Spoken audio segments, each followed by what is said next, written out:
Welcome back to SNAP-Ed LGU Mentor in Your Pocket. I'm your host today, Lauren Sweeney, and I'm the assistant for the Land-Grant University SNAP-Ed Program Development Team. So on today's episode, we will discuss the implementing agency contract. So joining us today is our guest, Dr. Jennifer McCaffrey, who leads the SNAP-Ed program at the University of Illinois. Hi, Jennifer. Hi, thanks for having me. Thank you for joining us. So let's discuss this important topic that's within the land-grant system of the SNAP-Ed contract. So what is it? Yeah, so first of all, thank you for having me.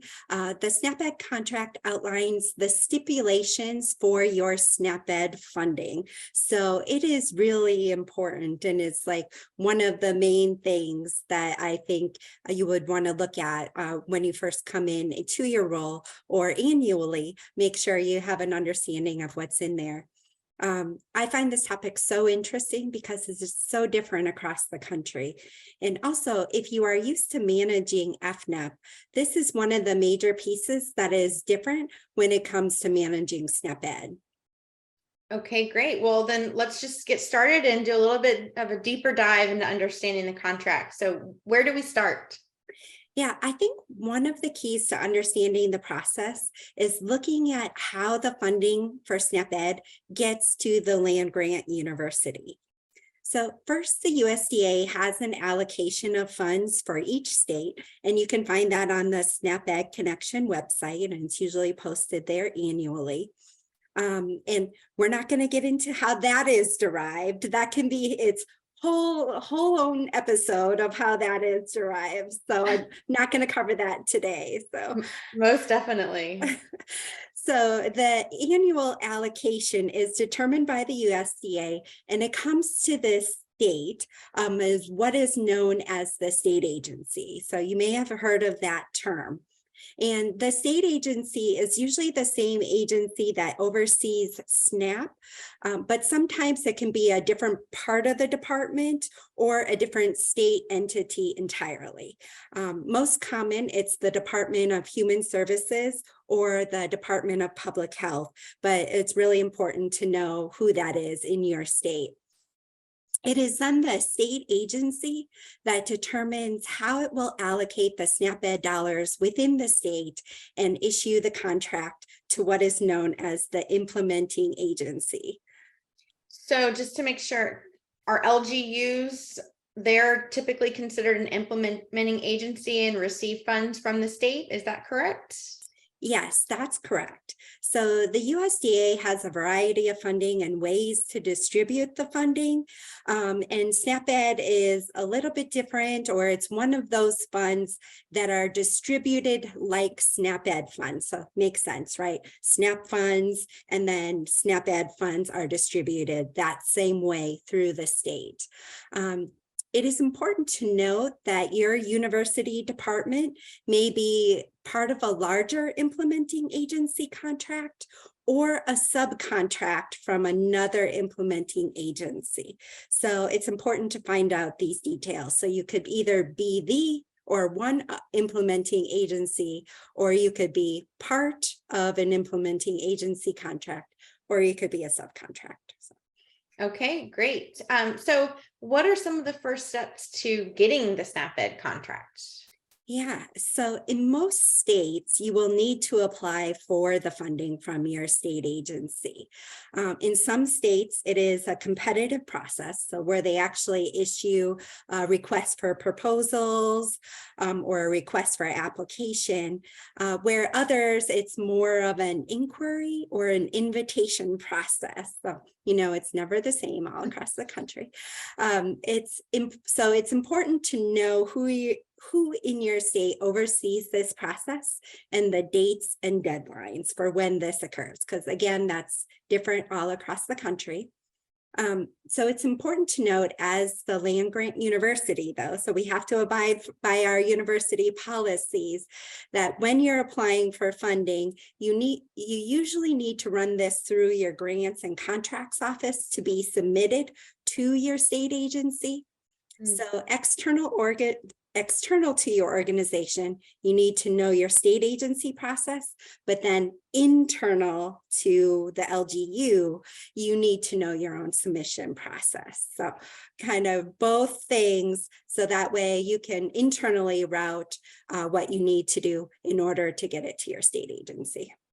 Okay, sounds like a lot to know. So I appreciate this. So let's say I'm new to my position and I'm coming into a contract that's already existing.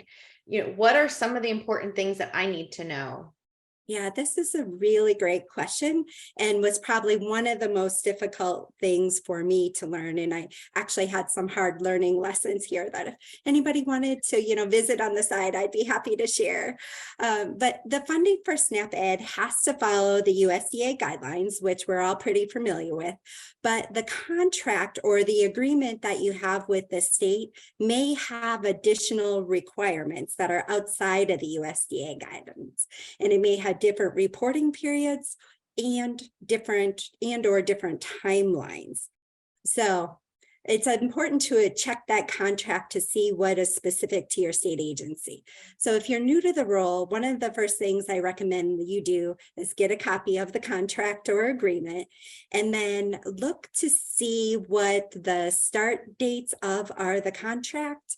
And one of the most key dates is the last date you can spend the funds for that year. And then also find out what happens if you don't spend your entire allocation. So these are really important things to find out in terms of your contract and working with the state agency.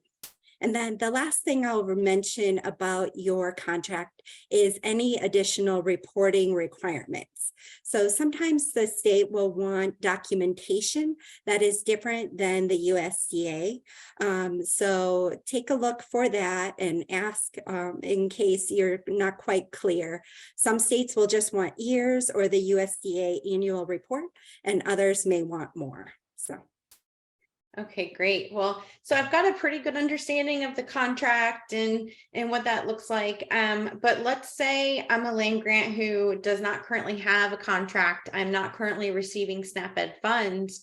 Do you have any advice for me for where I would start if I'd like to do SNAP-Ed?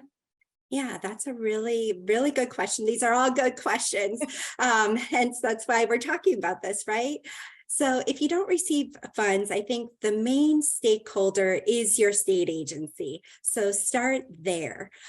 Find out as much as you can about the process in your state. So who's receiving funding, in terms of your state agency, what barriers do they face in administering these funds, or what helps facilitate them administering these funds? And that can help you assess where the LGU can fill the needs in your state. And that can help you begin that conversation and explore where you may fit or how you can facilitate or alleviate a barrier your state agency is having. Okay, great. Well, thank you so much. I really appreciate your time and for tackling this complex topic for us today. So it sounds like the contract and its process are very important for managing SNAP-Ed. And so this was extremely helpful. And thank you all for listening. This episode may have raised more questions. So join us for our next episode of SNAP-Ed LGU Mentor in your pocket, where Jennifer will unveil more details about managing fiscal years. And so for more episodes, you can find the podcast on Spotify and on the eExtension SNAP-Ed resource website at snap-edresources.extension.org.